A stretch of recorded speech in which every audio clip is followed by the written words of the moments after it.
Ask Reddit, what celebrities have you encountered that were either really nice or really horrible? Part 2. Years ago, working hotel security in Edmonton, I was escorting Dolly Parton and Kenny Rogers at 0400 in the elevator down from their rooms to the lobby to get in their airport limo. I am 6'5", and so I towered over her. Dolly looked me up and down and said in her cute southern drawl, "They sure grown big up here in Canada." She was just as sweet as you could imagine. Kenny, on the other hand, and I feel bad for saying this due to his recent passing, treated me like the help, which of course I was, and even made a huffy impatient noise when slightly flustered by Dolly's remark. I struggled to find the key to put the elevator into independent service. Dolly touched my arm, looked me in the eye and said, "Darlin', don't you pay any attention. We appreciate y'all." I guess I got good and the bad in one shot. I met Paul Rudd on a flight from New York. Sat next to him on the plane. My buddy leaned over and told me that he wanted to compliment him on this band shirt he wore when making Clueless, but he didn't want it to be weird. So his solution was to write him a note and slip it to him, LOL. So he does this, and Paul just gets this nervous look on his face, opens the note and reads it. Starts cracking up laughing, leaned over to us and said, "Best note ever." He then told us the whole story of the shirt, how he fought with the costume department about it because it was the shirt he wore to the set that day.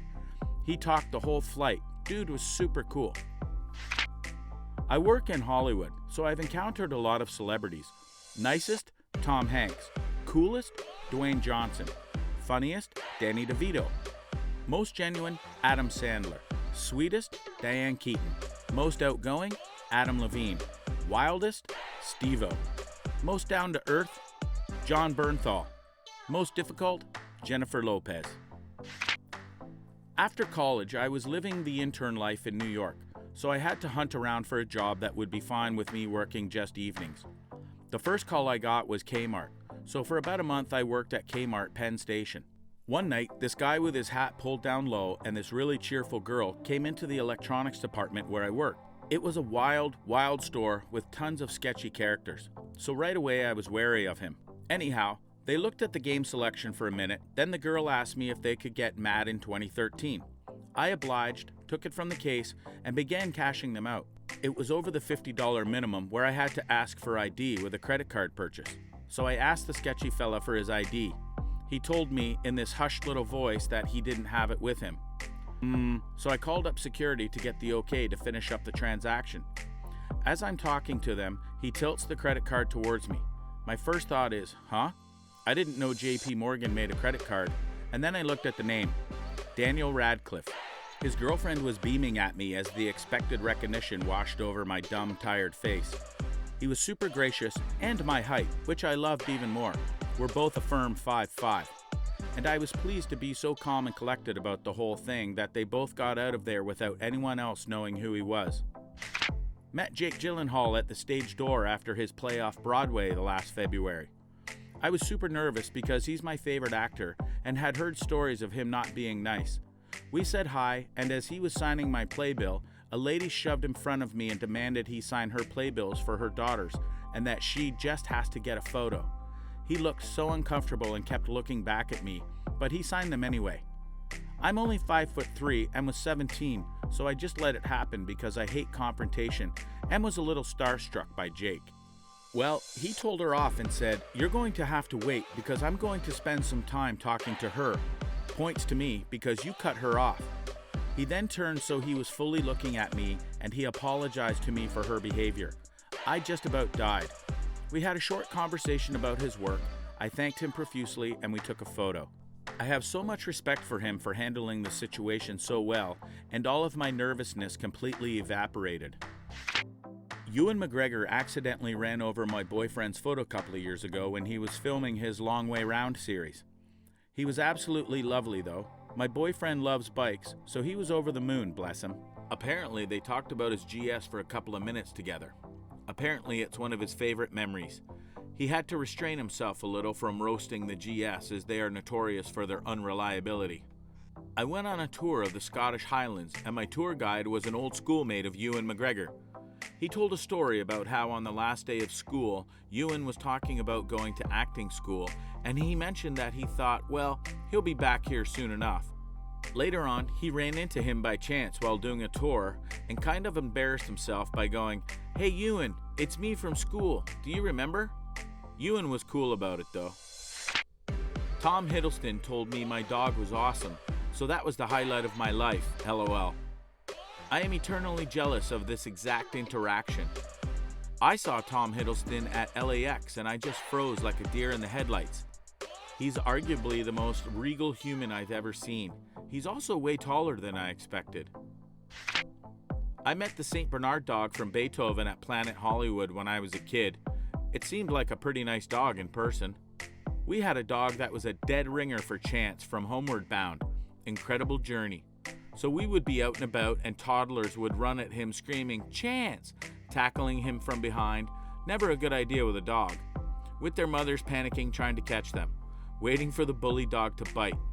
And our calm dog would just lick them gently and be happy to see them. It was pretty funny. Met Matthew Lillard, his wife, and newborn daughter like literally after the release of the first Scooby-Doo movie. My family always hosts the 4th of July parties in our beach house, and he crashed the party.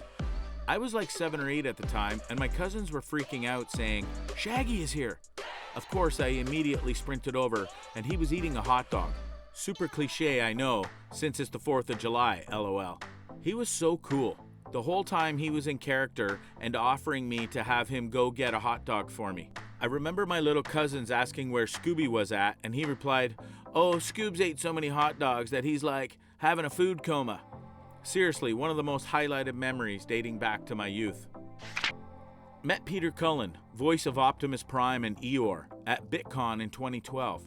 They had a raffle system set up for autographs and meet and greets. He saw a bunch of us standing off to the side, including a man next to me who was sobbing because Peter meant so much to him. Peter full-on ran from the line he was supposed to be autographing and bear-hugged this guy for at least a solid minute, patting his back and saying, "It's all right, everything is okay, I'm here now," while the guy sobbed on him. Then Peter autographed all our memorabilia and was whisked away by some very angry con staff. A wonderful, wonderful man, class act, and genuinely kind. David Bowie was extremely nice. I worked on his production of Lazarus in New York City before he passed, and was no older than 20 at the time, considerably younger than most on the crew. He took time out of talking to the director to turn to me and tell me that I was doing a phenomenal job on the production. Meant the world to me that he would do that for the shy, unsure 20-year-old. Totally made my life.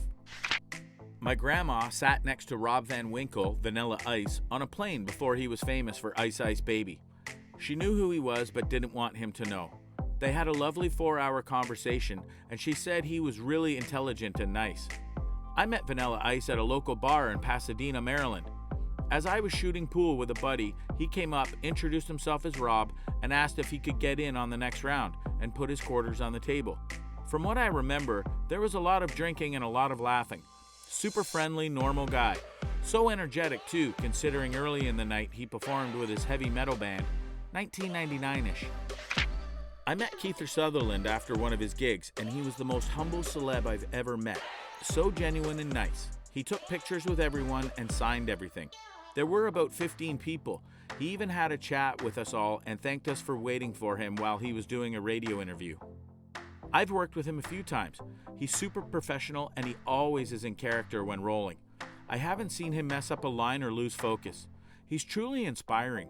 He will also greet people at work that he doesn't know, which is more than a lot of celebrities, actors do on the job.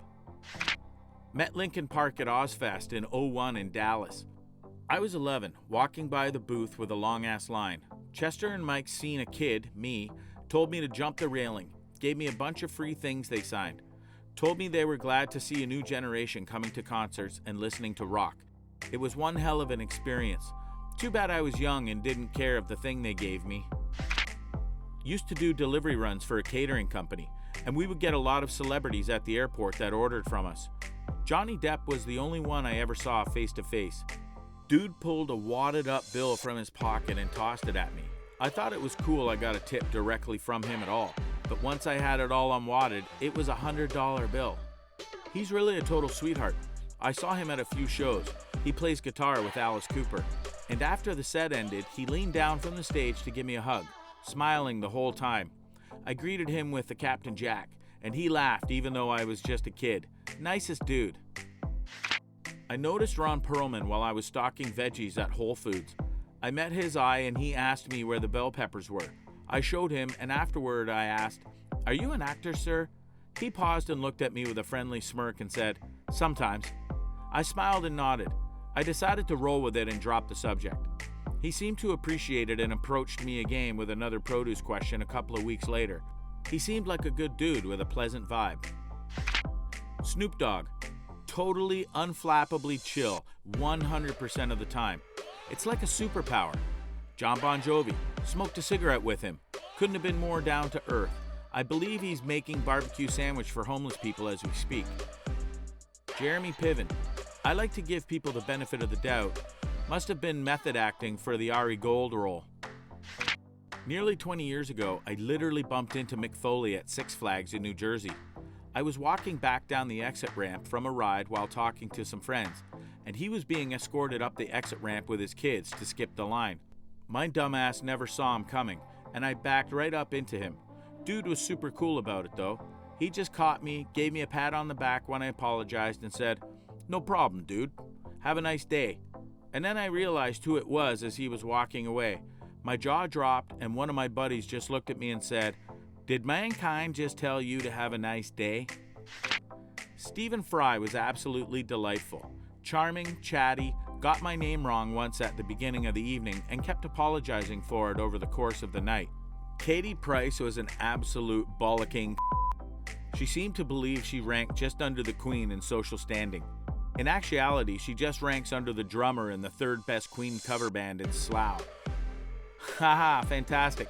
Stephen Fry is a genuine national treasure. Ringo Starr likes this restaurant by my house. I have run into him a few times while I am up there. If he's with someone else, then he's bearable. There's this one time though, I was with a friend and he exited the restaurant with his wife. My friend saw who he was and looked shocked. He just looked in our direction and said, "Yes, it is," and drove off.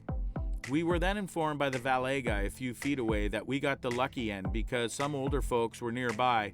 In short, Ringo is a salty man.